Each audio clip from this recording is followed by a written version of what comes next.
Hi friends, welcome to my channel. ఈరోజు నాటుకోడి పులుసు ఎలా వండుకోవాలో చూద్దాం. మా ఇంట్లో కోడేనండి, మాంసం కోసం పెంచుకున్నాము. ఇది మా మామయ్య చక్కగా కట్ చేసి పసుపు రాసి నీట్గా కడిగి క్లీన్ చేసి పంపించారు. ఇలా దీన్ని చిన్న చిన్న ముక్కలుగా కట్ చేసి కడిగి పక్కన పెట్టుకున్నాను. ఇలా చిన్న చిన్న ముక్కలుగా కట్ చేసి పెట్టుకున్న దాంట్లో కొంచెం ఉప్పు,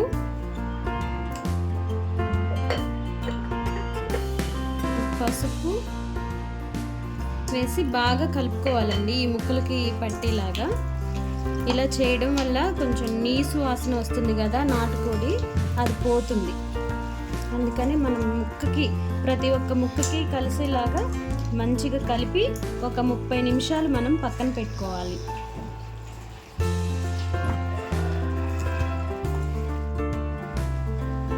ఇప్పుడు మనం కర్రీలోకి మసాలా ప్రిపేర్ చేసుకుందామండి. ఈ మసాలానే మనకి చాలా ఇంపార్టెంట్. దీనివల్ల కర్రీకి చాలా టేస్ట్ వస్తుంది. ధనియాలు, జీలకర్ర, లవంగాలు,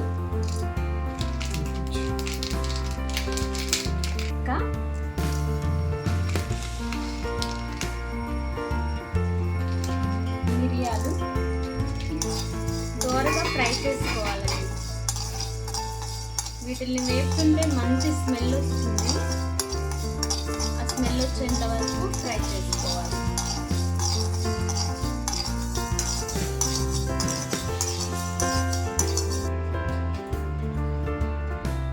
ఒక స్పూన్ గసాలు కూడా వేస్తున్నానండి.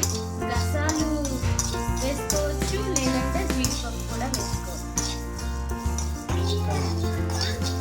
ఇలా వేయించిన తర్వాత కొంచెం చల్లారిన తర్వాత మిక్సీ పట్టుకోవాలండి.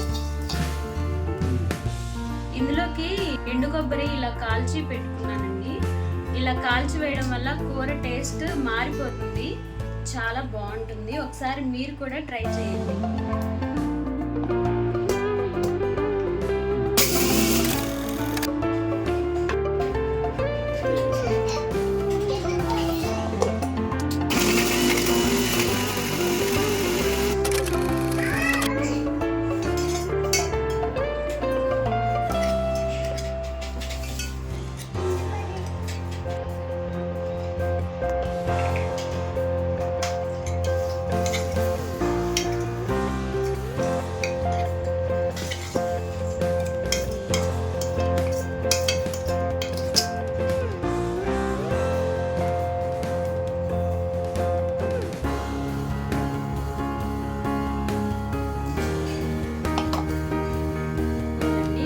చిన్న చిన్న ముక్కలుగా కట్ చేసుకోవచ్చు, లేదు అంటే పేస్ట్ చేసుకోవచ్చు. నేనైతే పేస్ట్ చేసుకుంటున్నాను.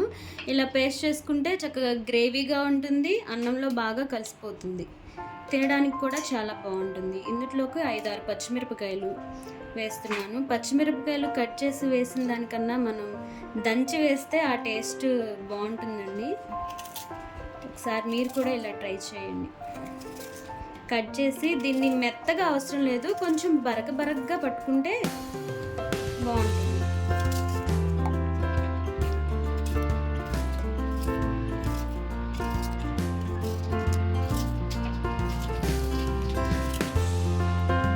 ఇప్పుడు మనం పేస్ట్ చేసుకో.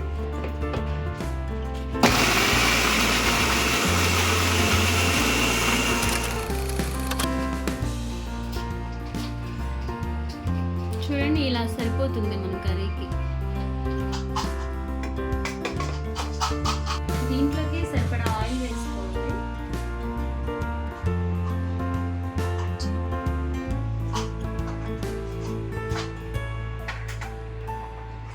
కొంచెం ఆయిల్ వేడెక్కనివ్వాలి.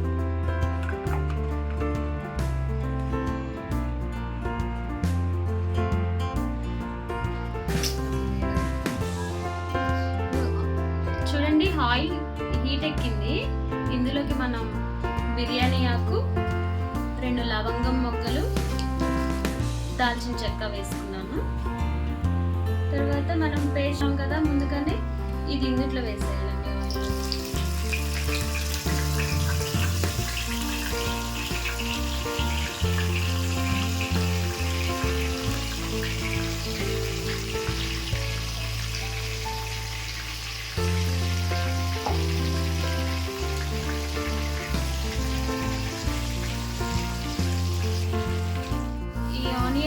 చికెన్ని చక్కగా బ్రౌన్ కలర్లో వచ్చేంత వరకు ఫ్రై చేసుకోవాలి ఆయిల్లో.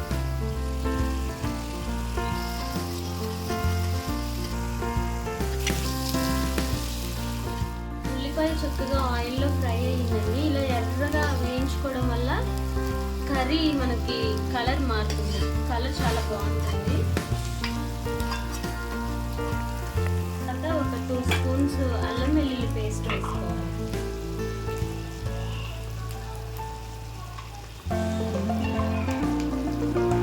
ఈ అల్లం వెల్లుల్లి పేస్ట్ మనం పచ్చివాసన పోయేంత వరకు ఫ్రై చేసుకోవాలి.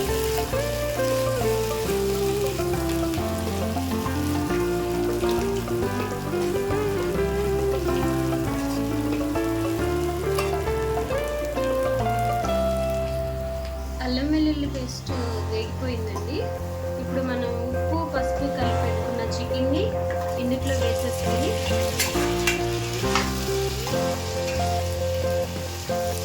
బాగా కలుపుకోవాలి. ఈ మసాలా అంతా ముక్కకి పట్టేలాగా ఆయిల్లో ఫ్రై చేసుకోవాలి.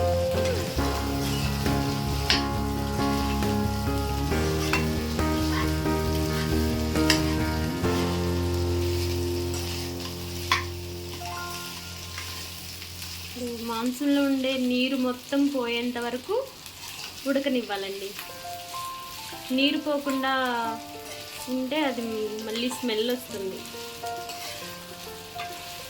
మాంసంలో ఉండే నీరు మొత్తం పోయేలాగా ఉడికించుకోవాలి. మధ్యలో మూత ఇలా తీసి మధ్యలో కలుపుతూ ఉండాలండి. చూసారా, నీరు పైకి వచ్చేసింది. ఈ నీరంతా ఎగిరిపోయేంత వరకు ఉడికించుకోవాలి.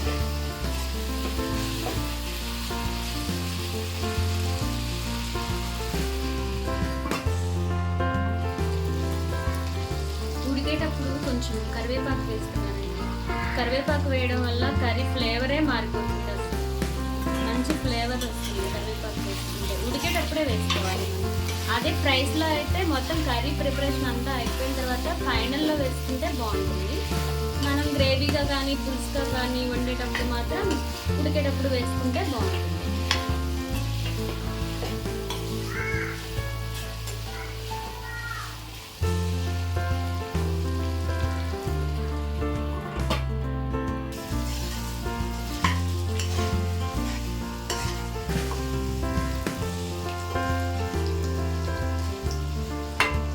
నీరంతా ఎగిరిపోయి ఇప్పుడు ఆయిల్ ఇలా పైకి వచ్చేసిందండి.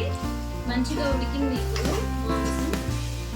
ఇందులోకి ఒక 3 పెద్ద టమాటాలు తీసుకున్నాను. స్లైసెస్ లాగా కట్ చేసుకొని వేసుకోవాలి.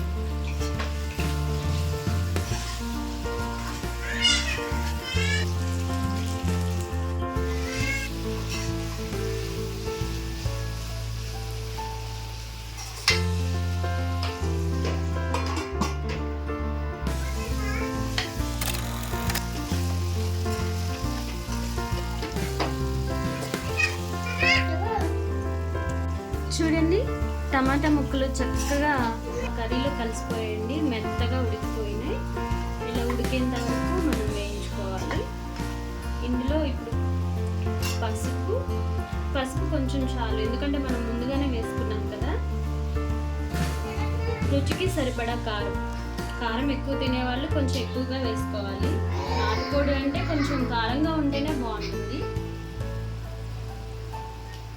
ఉప్పు, తయారు చేసుకున్న మసాలా పౌడర్ వేసి మొత్తం ఒకసారి కలుపుకోవాలి.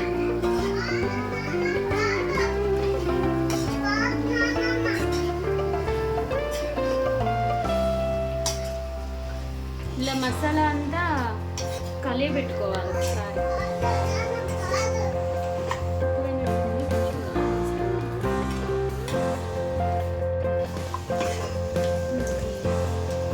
వాటర్ యాడ్ చేస్తున్నానండి. 2 గ్లాసులు వాటర్ యాడ్ చేస్తున్నాను.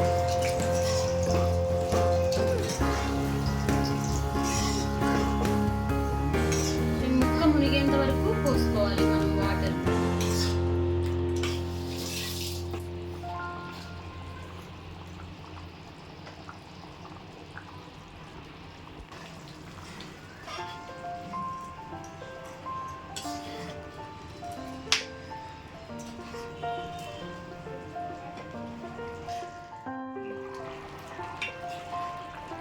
చూడండి 2 గ్లాసులు వాటర్ పోసాను కదా, ఇదంతా మరిగి 1 గ్లాస్ నీళ్ళు వచ్చేంత వరకు మనం ఉడికించుకోవాలి. అప్పుడే ముక్కల్లో ఉన్న ఫ్లేవర్ మొత్తం పులుసులోకి దిగి మనకి మంచి టేస్ట్ వస్తుంది కర్రీ అనేది. ఈ మసాలా పౌడర్ ఏదైతే ఉందో అది మనం వేసాం కదా, అది మంచి స్మెల్ వస్తుందండి.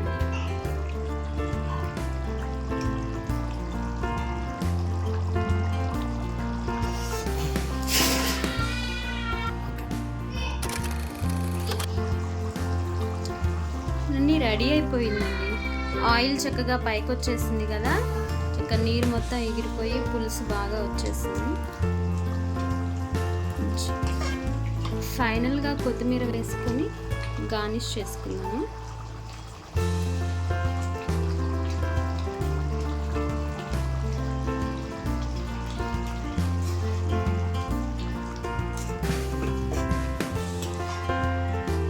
చూస్తుంటేనే నోరూరిపోతుందండి, ఎప్పుడెప్పుడు తినాలా అనిపిస్తుంది.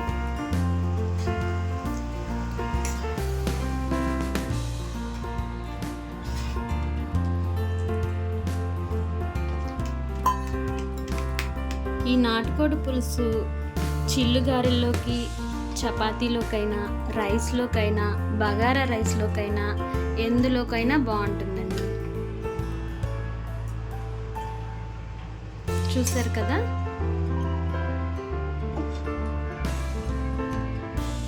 రాగి సంకటిలోకి అయితే ఇంకా బాగుంటుంది. రాగి సంకటి ఈ నాటుకోడి పులుసు సూపర్ కాంబినేషన్ అండి. ఒకసారి ఈ కర్రీని మీరు కూడా ట్రై చేసి చూడండి.